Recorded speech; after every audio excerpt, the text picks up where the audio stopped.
He actually didn't want to share that he was a delivery rider because he thought he might be judged. They have choice. And if they want to, they definitely can leave this job. I floated this idea to some of the riders. They said, no, that's not accurate. Steve has to understand what it's like for us on the ground. I could earn 20 to 30% more, I would do it.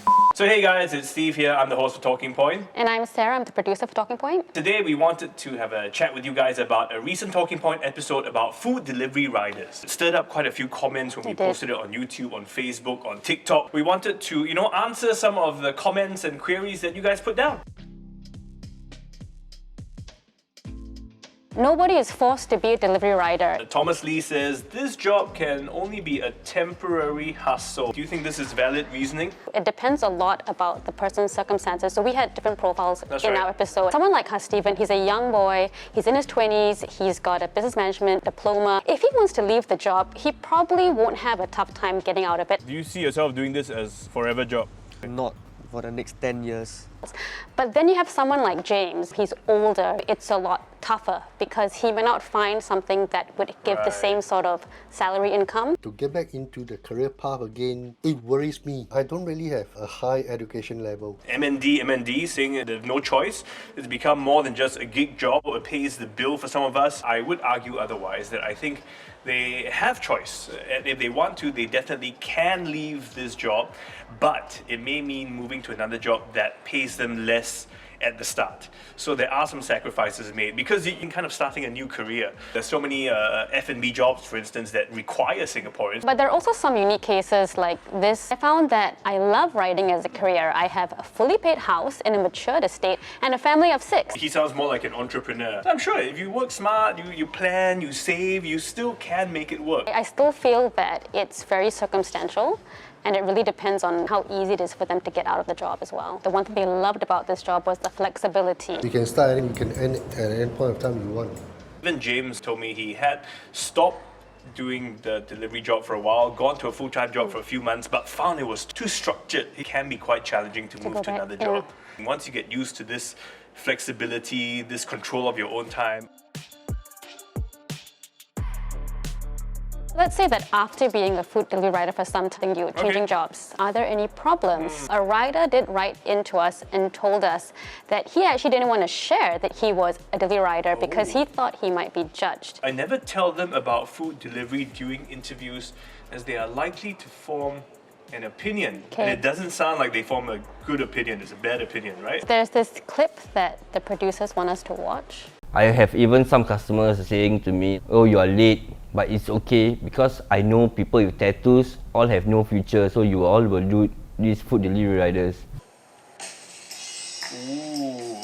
I've never thought that there was a stereotype Stigma. of delivery riders. I didn't think that, they're either criminals or they have low education. Although it does sound like it runs a bit deeper because they also mentioned the tattoos. If you were the boss and someone came to you and said, I've been a food delivery rider for the last 5 years, would you have any sort of... I really think that there's such a mixed bag of people who are doing it. It was such a booming, job during COVID, and people who were in the airline industry, people who were in F&B, bartenders, they all sort of became this. So I wouldn't, would you? Part of me would say yes. It depends on who comes in. If it was an older guy who was doing it for the last 3 years as a full-time job, my question would be, why didn't you change jobs if you didn't like it so much? Why wait 3 years before deciding to look for a different job? So if James were to come to you for a job, I would ask him that question. If he was able to give me a good answer, then I'm happy to move on. What if someone like James came to you? I would have to interview him more and find out if he's really suitable for the job. I wouldn't suddenly think, I don't think you're suitable for this job because you've been a food delivery rider. So this next portion asks about locations. Such as slavery payout. James should adjust and go to another location to get more orders. It's not as easy as that. If you live in Woodlands where they basically have a lot of riders, there isn't much need to incentivize riders there because it's demand supply. How much money did we make today? $37.70. If you go to an area like Bukit Timah, there aren't enough riders, so you get paid more per delivery order. When we spoke to James and his other fellow delivery riders, they actually did try to hire a van to bring them to another location, for example, Bukit Timah, where they thought they might actually get more orders. But when they did the math, in terms of hiring the van, it actually didn't work out. They thought it was a waste of money. I still kind of feel that maybe They could jump on the MRT. It's time wasted too. Yeah, wake up an hour earlier, I mean... Would you have done that though? If I could earn anything from 20 to 30% more, I would do it. James was at a level where he was just breaking even. I felt pretty desperate for him, so I would do anything to kind of make more money. But the challenge is that I know we were on an e-bike. Yeah, so of course one of the common complaints was that those who are on the motorcycles are the ones they earn the most. They can, do island-wide delivery. They can travel further. So I think the vehicle you choose makes all the difference in the world, not just the location. I got orders from Woodlands to Sembawang, $5.90. Deliveroo gives me $15. Wow. So from what I understand, Deliveroo does actually pay riders more when it comes to location, but some of the concerns of the riders is that the number of orders they get isn't as much as Grab. It's good to have a mixed basket. Some of them require you to book a shift, some you can just work as and when you want to. We saw that with Steven. He was pretty strategic. He would say, okay, I'll do the shift booking first, but after that, when I know there's less orders there, I'll switch to another platform like Grab and just get more orders. He's a smart guy. After all, he's got my name, so... He's got half your name. So he's half the man He's I half am. the... But that's good too. Paying 20 to 80% more for food to be delivered versus dining out seems unreasonable for consumers. Because I have a car, when I look at the delivery fee, I'm like, $6, I'm just going to drive out and pick it up myself. I'd rather pay more for the food than the delivery fee. So I guess the question is, would I be willing to pay more? If it's raining, for example, I got to feed my kids, yes, I would, just for the pure convenience factor of it, That is true.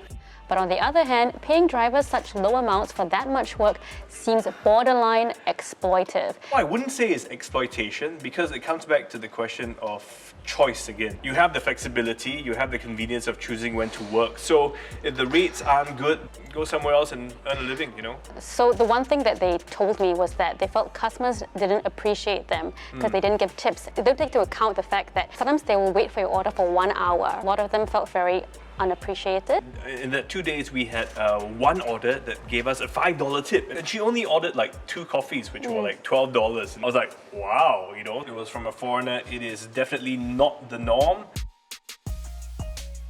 Having talked about tips, we have some comments. Mostly foreigners give tips. Okay, there you go. Do delivery riders in Singapore get or accept tips? Because in the Philippines, most people, I think, do give tips. Like I said, we had 1 tip, and I don't think riders expect it, so it's often a pleasant surprise. Have you tipped your rider before? I have. The only times I will tip my rider is when they make a point to actually message me and say like, okay, I'm sorry your order's going to be late, or I'm stuck in the rain. So I feel a bit like, okay, I'll tip you. Now I kind of am more aware of the fact that I should be giving them tips. Yeah, I think it'd be a nice gesture. I mean, it doesn't have to be a large amount of money, but it doesn't. That's our tip about tips. Huge respect to you for really putting yourself out there in the field. I am loving the videos put out by CNA Insider. The quality in sending clear messages and creating awareness is impeccable. Yeah, there's really a whole team. So thank you on behalf of the host and the whole team. What you finally see has gone through a lot of pain. People like Sarah here, without her, my life would be screwed, I mean, maybe share with people what are some of the challenges you had when, I was lucky to get James and Steven, who really did, I think, a good job in telling the story of what it's like to be a rider. The next thing was figuring out how to immerse you. So initially, we thought, why don't you just deliver food and drive? I floated this idea to some of the riders. They said, no, that's not accurate. Steve has to understand what it's like for us on the ground, when it's hot, when it's raining, the struggle of having to deliver foods. On the ground, even though we plan it, we can't foresee certain things. James's bike breaking down was not part of the plan. We were a bit stressed, but then we thought, okay, we'll just have to loan him a bike so that we can continue the rest of the shoot. That's right. We have some suggestions for future episodes. We want to see the Bangladeshi laborers hard at work, so maybe they want to see you doing their job. I have built a brick wall once. It's a lot harder than it looks, I will say that. Plant-based diet, show people the benefits and perks to it. He's such a meat man, I don't. Yeah, but that would be the whole challenge, right? So it depends on how long, I would say. David Gunn says, test on frequent consumption of raw fish. I'm curious if it causes any health problems. Yeah, that's a good one. That one's good. I do love my sashimi. Can it be bad for us? Because we look at the Japanese people and we think, look at those those guys, you know? They live a long life. And actually, quite a few of our episodes have actually sprung from viewer suggestions. For example, the breakfast buns, the bottled water that we did together, and sausages. Oh, yeah. Keep your suggestions and views coming. We do keep track of them on social media. You can also email us at talkingpoint@mediacorp.com.sg. Click the like and subscribe button here on CNA Insider. And that's it for now. Bye. Bye.